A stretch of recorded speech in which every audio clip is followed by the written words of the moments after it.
بسم الله الرحمن الرحيم الحمد لله رب العالمين على النعمة الإسلام.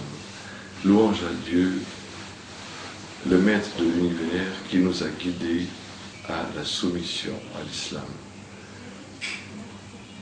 Assalamu alaikum wa rahmatullah wa barakatuh. Paix et bénédiction d'Allah soient sur vous.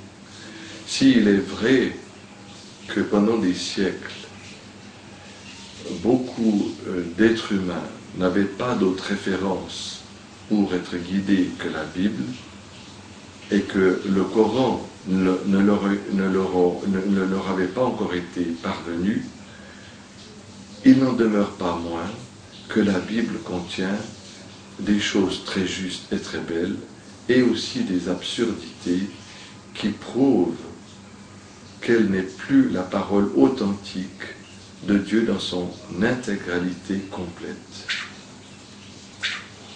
Or, Dieu est le meilleur des juges. Il ne va pas juger de la même manière celui qui a reçu beaucoup de savoir et celui qui n'a pas reçu autant de savoir. Celui qui a reçu l'intelligence et l'autre qui ne l'a pas reçu, qui est né fou, sans intelligence. De même, celui qui a né riche et celui à qui il a donné de grands biens et celui qui est pauvre et qui n'a pas reçu autant de biens. Chez Dieu, le compte n'est pas le même car il est parfaitement juste. Il y a plusieurs versets qui prouvent que la Bible n'était pas protégée par Dieu, car Dieu avait confié la Torah aux prêtres et aux juifs, il leur avait fait cet honneur, mais eux n'ont pas gardé ce livre comme ils le devaient. Voilà ce que dit le Coran dans les paroles qui sont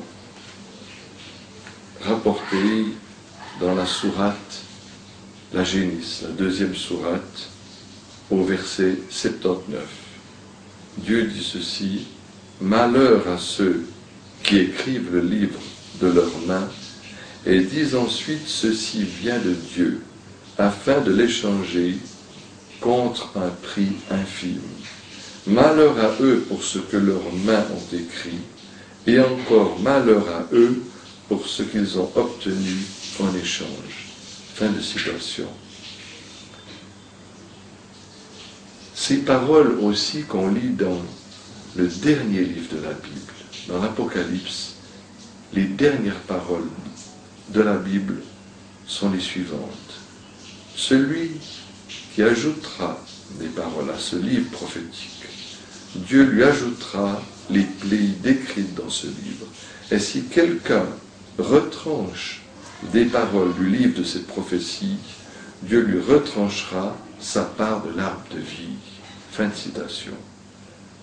Ces paroles sont une menace contre ceux qui modifieraient la Bible.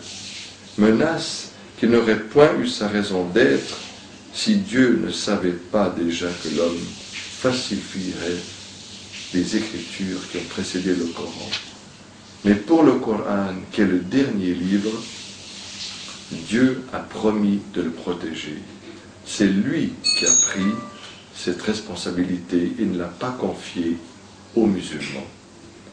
Dans la sourate Al-Hijr, la sourate numéro 15, au verset 9, Dieu dit ceci: oui, c'est nous qui avons fait descendre le rappel, le Coran. Certes, oui, et c'est nous qui en sommes les gardiens. Fin de citation. Paul aussi, dans le livre des Galates, au chapitre 1, au verset 6, nous met en garde contre ceux qui suivraient un autre évangile que celui qu'il prêche, et lui-même dit: ne suivez pas ceux qui falsifient la parole de Dieu. Ce qui prouve que déjà à l'époque de Paul, il y avait des gens qui prêchaient un autre évangile que celui que Paul voulait prêcher et qui falsifiaient la parole de Dieu. Nous ne voulons pas nous moquer ou jeter la pierre à ceux qui, dans leur bonne foi, et j'étais de ceux-là, et leur ignorance, suivent encore la Bible en croyant que celle-ci est la parole de Dieu.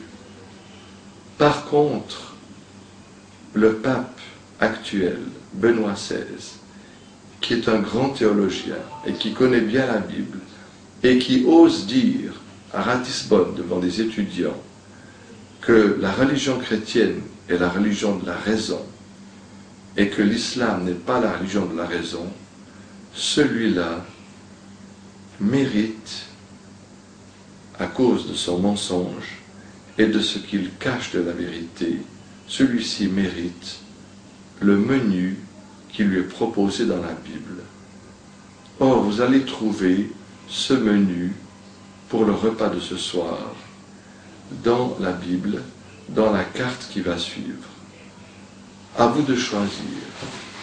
Si vous choisissez le menu qui est dans la Bible, alors il est un mal pour vous et il vous conduira à la perdition. Mais si vous choisissez le Coran, le menu qui est cité dans le Coran, je peux vous dire que vous aurez le bonheur, vous aurez trouvé la vérité, et je vous souhaite un bon appétit.